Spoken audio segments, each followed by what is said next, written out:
Hi guys, welcome to social post. నేను మీ జానక్య.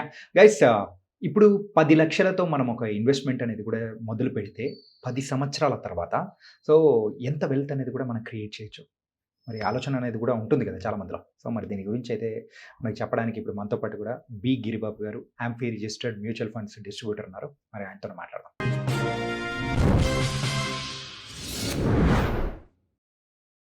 Hi sir, నమస్తే sir. నమస్తే అండి. 10 లక్షలు 10 సంవత్సరాలు మంచి రిటర్న్స్ అనేది కూడా రావాలి. యా. మరి ఎలా ఏంటి? నార్మల్‌గా ఒక 10 లాక్స్ అనేది ఒక మిడిల్ క్లాస్ పీపుల్‌కి చాలా బిగ్ అమౌంట్. యా. సో ఆ 10 లాక్స్‌ని ప్రాపర్‌గా ఇన్వెస్ట్ చేయాలి అని అనుకున్నప్పుడు ఫస్ట్ వాళ్ళ మైండ్‌లో వచ్చేది ల్యాండ్. జనరల్ ఫ్యామిలీలో ల్యాండ్ కొనేసి ఉంటుందని చెప్తుంటారు. అలా చేశారు చాలామంది. సో 10 లక్షలు పెట్టి కొంటే ఒక పీరియడ్ తర్వాత 30 లక్షలు 50 లక్షలు చూసాం మనం. కానీ ప్రాబ్లం ఏంటి అక్కడ? కరెక్ట్ 10 సంవత్సరాల తర్వాత నాకు అవసరం కదా డబ్బులు. అమ్మాలంటే స్ట్రక్ అయిపోతాం. బయ్యర్ దొరకడు, లిక్విడిటీ ఉండదు. లేదా నేను తప్పనిసరిగా అమ్మాలి అంటే ఆ ప్రైస్ రాదు, మార్కెట్ ప్రైస్ రాదు కదా. సో ఆ ప్రాబ్లం ఉంటుంది. అండ్ ఇంకొకటి మనము రియల్ ఎస్టేట్ చూస్తున్నాం కదా, ఒక రేంజ్లో పెరిగిన తర్వాత అక్కడ నుంచి పెరగడం ఉండదు. That's the biggest drawback real ఎస్టేట్లో. ఎక్కడ ల్యాండ్ తీసుకున్నా ఒక రేంజ్ వరకు పెరుగుద్ది, అక్కడ నుంచి స్ట్రక్ అవుతుంది. అది పెద్దగా గ్రోత్ ఉండదు. అమ్మాలనుకున్నప్పుడు బయ్యర్ దొరకడు, లిక్విడిటీ ప్రాబ్లం. అవన్నీ వద్దు అనుకుంటే మీకు mutual funds is the best solution. నేనైతే 10 లాక్స్ ఉంది అంటే one of the option SIF. SIF అంటే స్పెషలైజ్డ్ ఇన్వెస్ట్మెంట్ ఫండ్. దీంట్లో మీకు 3 కేటగిరీస్ ఉంటాయి. హైబ్రిడ్ ఉంటుంది, ఈక్విటీ ఉంటుంది, సొల్యూషన్ ఓరియంటెడ్ ఉంటుంది. అందులో మనకు అన్నిటికంటే బెస్ట్ ఆప్షన్ వచ్చేసి equity related. Equity plus or hybrid కూడా. ఈక్విటీలో వచ్చేసి 2 రకాలు ఉంటాయి అందులో మళ్ళీ. ఒకటి వచ్చేసి ఈక్విటీ ఎక్స్ టాప్ 100 అంటారు. ఎక్స్ టాప్ 100 అంటే మొదటి 100 స్టాక్స్ వదిలేసి రిమైనింగ్ స్టాక్స్ అని అర్థం. ఇంకోటి ఈక్విటీ లాంగ్ షార్ట్ ఫండ్ అంటారు. ఈక్విటీ లాంగ్ షార్ట్ ఫండ్ అంటే ఫస్ట్ 100 స్టాక్స్. అంటే ఈక్విటీ లాంగ్ షార్ట్ అంటే ఫ్లెక్సీ క్యాప్ నేచర్ ఉంటుంది. ఎక్స్ టాప్ 100 అంటే mid and small cap nature ఉంటుంది. మీరు కనుక 10 years కనుక హోల్డ్ చేసినట్టయితే I can feel this is a good multi bagger for the future. Like మీకు మోర్ దాన్ 12-15% ఎక్స్పెక్ట్ చేయొచ్చు. ఎస్ఐఎఫ్లో మెయిన్గా నేను గమనించింది ఏంటంటే డౌన్ సైడ్ మంచి ప్రొటెక్ట్ అవుతుంది.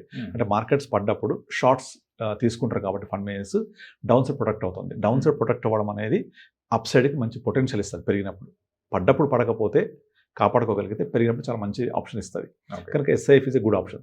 కానీ నాకు ఈ వొలటాలిటీ అసలే వద్దు అనుకుంటే వాళ్ళకు హైబ్రిడ్ ఫండ్స్ ఎలాగ ఉంటాయి. హైబ్రిడ్ ఎస్ఐఎఫ్ కూడా దాంట్లో కూడా ఈక్విటీ షార్ట్స్ చేయొచ్చు, తర్వాత డెట్ పోర్షన్ తీసుకోవచ్చు.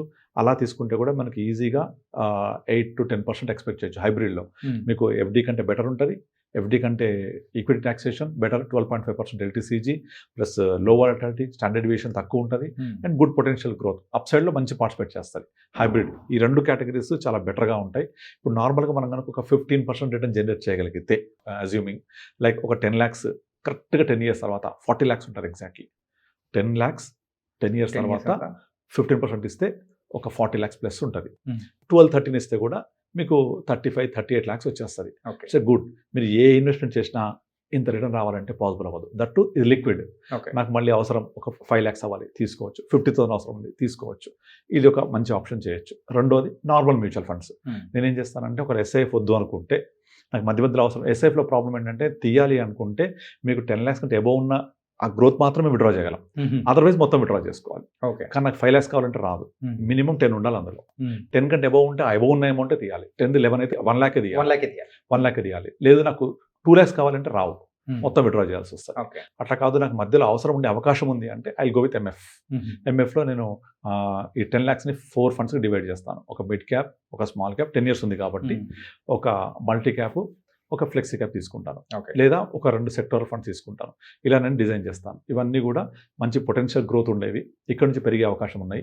దీన్ని ఎవ్రీ 2-3 yearsకి రివ్యూ చేసుకుంటూ డెఫినెట్లీ 10 yearsలో 15+% జనరేట్ చేయగలిగితే మనం మోర్ దెన్ 40 లాక్స్ చూడొచ్చు. సో 10 లాక్స్ అనేది ఈ రోజుల్లో పెద్ద అమౌంట్ ఏం కాదు, కానీ it's a big amount for so many people today. ఎందుకంటే దానికి వచ్చేవాళ్ళు చూస్తుంటారు కదా, 10-20 లాక్స్ ఇస్ కామన్ అయిపోయింది ఈ రోజుల్లో. బట్ ఎవరికైతే 10 లాక్స్ ఉంటాయో వాళ్ళకు ఈ విధంగా ఐదర్ ఎస్ఐఎఫ్, ఎంఎఫ్లో డిఫరెంట్ పోర్ట్ఫోలియో అలొకేషన్ చేసుకుంటే డెఫినెట్లీ రాబోయే నెక్స్ట్ 10 yearsలో చాలా మంచి గ్రోత్ చూస్తాం మనం. ఎందుకంటే మనం ఇండియన్ ఎకానమీ ఇప్పుడు all set to sky rocket. So పెరగడానికి చాలా స్కోప్ ఉంది, ఎకానమీ గ్రో అవ్వడానికి చాలా స్కోప్ ఉంది. మధ్య హర్డల్స్ వస్తూ ఉంటాయి. అప్పుడు కొంచెం రివ్యూ చేసుకుంటూ వెళ్తూ ఉంటే 10 లాక్స్తో కూడా మంచి వెల్త్ క్రియేట్ చేయొచ్చు. దీనికి ఎస్ఐపి కూడా కొద్దిగా యాడ్ చేసుకోవాలి. 10 లాక్స్ చేస్తూ వీలైతే ఒక 5,000, 10,000 అందరికీ చేస్తుంటాను నేను. మీరు తెలియకుండా ఒక 5,000, 10,000 చేస్తే icing on the top cake లాగా చెప్పొచ్చు.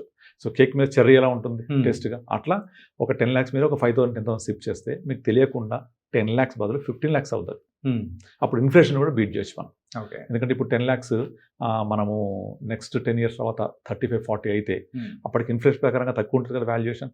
అలా కాకుండా ఒక 50-60 lakhs కావాలి అంటే సిప్ ఒకటి టాప్అప్ లాగా ఓకే. కొంచెం యాడ్ చేస్తే ఇంకా సూపర్గా ప్లానింగ్ అయిపోతుంది. ఓ super plan sir. And really thank you so much.